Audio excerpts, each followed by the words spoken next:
Good afternoon. So I have a friend who wants to learn how to do a bridge, and I was like, yo, I'll help you with that. I'm gonna make you some videos. So here are some stretches I do to work on my bridge, some things I work with, and so we'll kind of go from easy to hard. I think that's probably the best way to do this. So nice and easy. We gotta do some cat-cows. There we go. So arch the back, look up, around the back, look around, arch the back, around the back, arch the back, around the back. Pretty easy stuff. So some twerking. Step one, twerk. Step two, and get into this down dog position. Just kind of a general stretch out, hamstrings, side butt, IT band, whatever. I like to bend one knee, kind of dip it into the armpit area, bend the other knee, look into the other armpit area. Just kind of starts opening up some of the corners,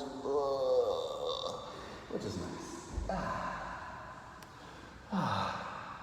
Then I'm going to slide one leg in a circle and reach up and over with an arm.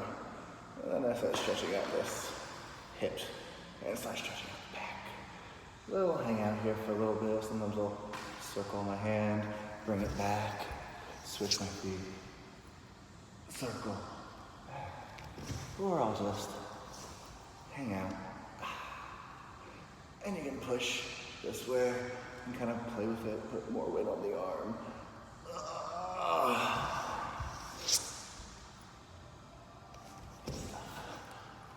And then I'll do a leg reach over. So I like to be able to see my leg.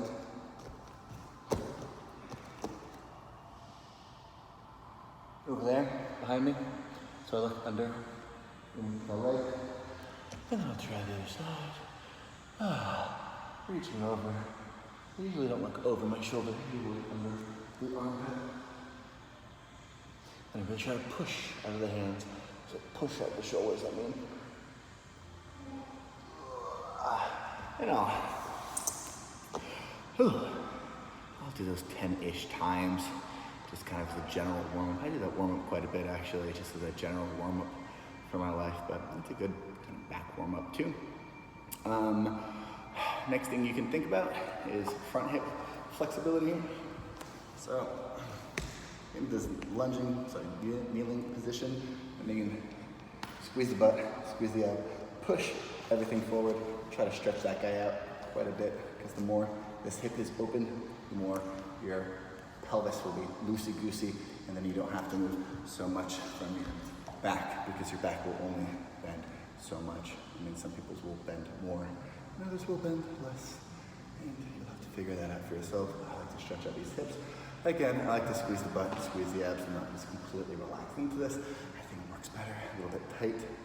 And you could also, you could bounce on it. You could do a contract, relax. Kind of play with that. Again, just, squeeze, squeeze. Tension, go deeper. Tension, go deeper. Stuff like that. Really try to just stretch out this hip. All right. General stretches. And then we're gonna scoot on. Oh shit. Gonna move over here and do some more specific stretches. Boop. I might have to edit that out. Sorry, everybody. There we go. So we're gonna do a foot elevated bridge. So you just find something exactly this high, no more, no less. I'm just kidding, just figure out something that you can put your feet on. Put your feet here.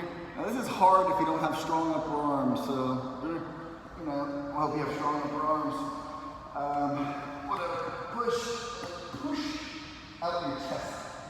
So I'm like driving my chest forwards.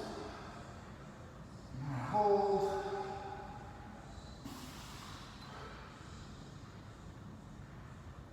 What am I doing?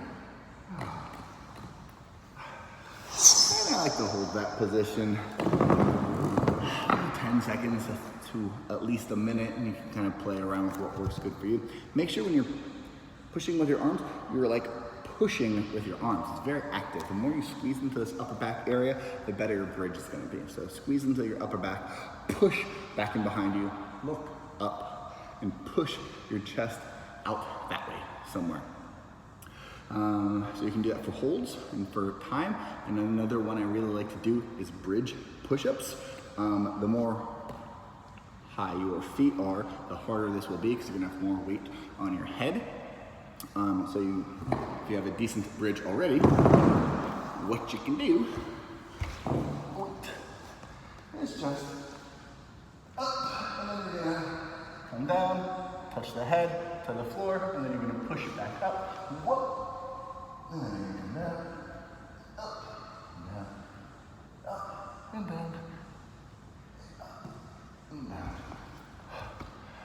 And so you can do those. It's a little like bending a paperclip. Sometimes the best way to break a paperclip is to bend it a lot of times, and so sometimes repetitions can work really well instead of long static holds, but I think they're both good. Yeah, I'd say that's a good amount of meat and potatoes for learning how to do a bridge. First, do it easy, figure it out, and then make it harder and harder and harder. If it hurts, don't do it. And if it, it should make you better, not worse, kind of thing. So anyways, just kind of play with it. I'm not going to give you a whole detailed program. These are just some stretches I like to do for my bridge. Most of them you could do for 3 sets of 10 repetitions or 3 sets of 60 seconds with some sort of break in between where you could stretch other stuff. So while you're resting your hip flexor stretch, you could just shift right into a hamstring stretch. And that's pretty common. And you're like, okay, cool, stretch my hamstring for a while. Boop, back to stretching my head. Boop, back to stretching my hamstring. Do a bridge, stretch my leg, whatever. So, some thoughts, some stuff to play with. Let me know how it goes, and if anybody else uses this video and finds it helpful, let me know how that goes too. Bye.